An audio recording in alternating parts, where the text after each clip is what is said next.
Are you guys overachievers? Yeah.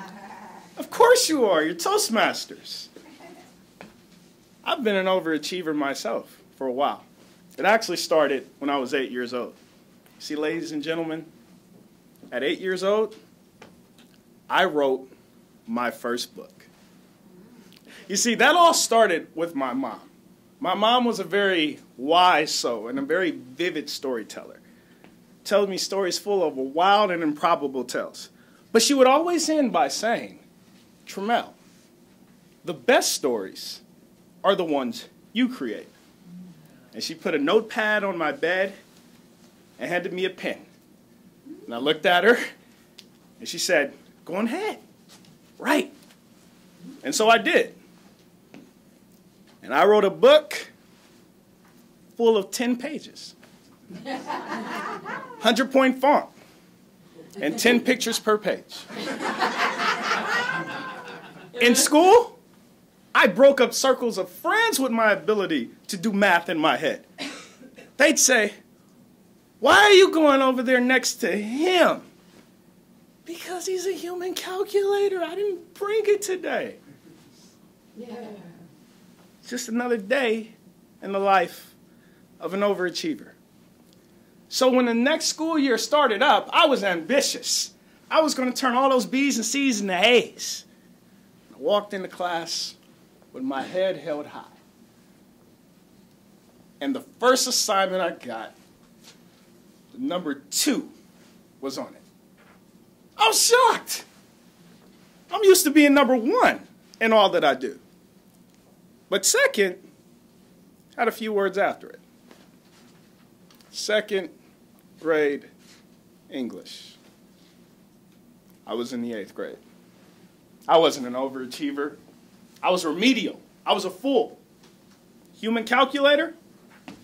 My classmates gave that to anybody who knew what 1 + 1 was.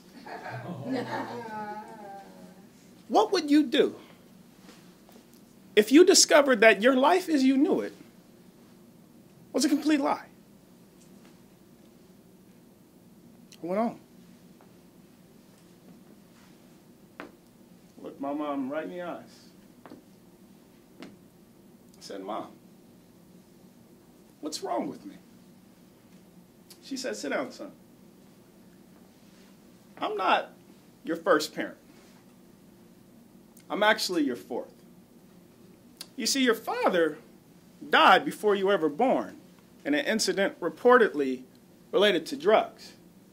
And your mom was addicted to alcohol and cocaine when she had you. One day she left you at your aunt's house. Said she was going to purchase a baby bed. But she never came back. You were 6 months old. You have dyslexia and ADHD.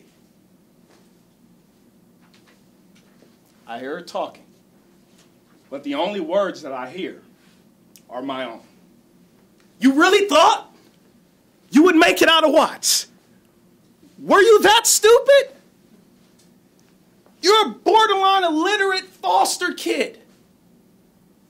Quitting is not quitting if you're recognizing that you're at the end of your limits. And you're out there right now. Life had taken my pen and wrote my story for me. And I didn't even give up a fight. And then one day, my mom comes to me and she gives me a book, 300-page book, and a notepad. She said, this is what I want you to do. I want you to read this book, only 1 page at a time. And then in this notepad, I want you to write how you felt, what you struggled with, and we'll talk about it afterwards. And as she walked away, she said, here's your new pen. I looked at that book, and I had no intention on reading it at all. So I took that book and put it with the rest of the books in my room, right next to the dresser so I could collect some dust. And I start writing stuff in there like, I will never read you. And I put it right on my desk. But oddly, once I put it there, I saw that notepad, that book that my mom had me write at 8 years old. And I opened it up and I started looking through it. And my imagination started to glow like a full moon at midnight. And I picked up that book, that 300-page book, and I started to read. By the second paragraph, I came across 15 words that I didn't know. But I wrote each of them down. I wrote them down. I looked them up. And I reread. I failed. I cried. But I was always revived by words that dared me to defy. Tremale, the best stories are the ones that you create. And 1 page became 10 pages. And 10 pages became 100 pages. And 100 pages became 300 pages. And before I knew it, I had read my first book. Well, Toastmasters, success is addictive.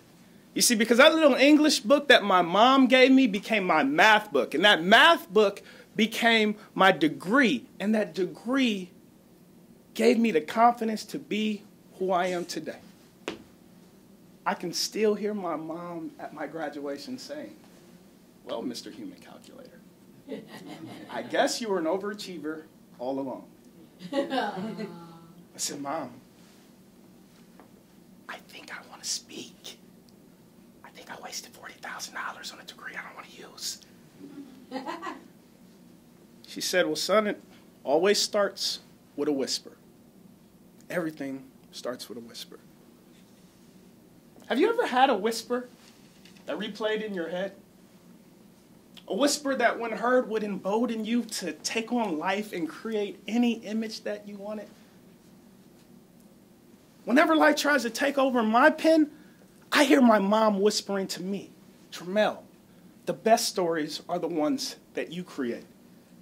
You see, life will try over and over again. I learned to take over the pen and write our stories for us, but the beautiful thing about it is that we can take it back with that whisper. What speaks to you? Who speaks to you? What sparks your imagination?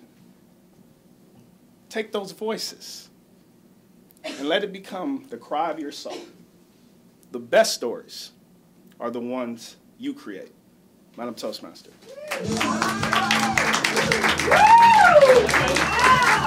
Woo!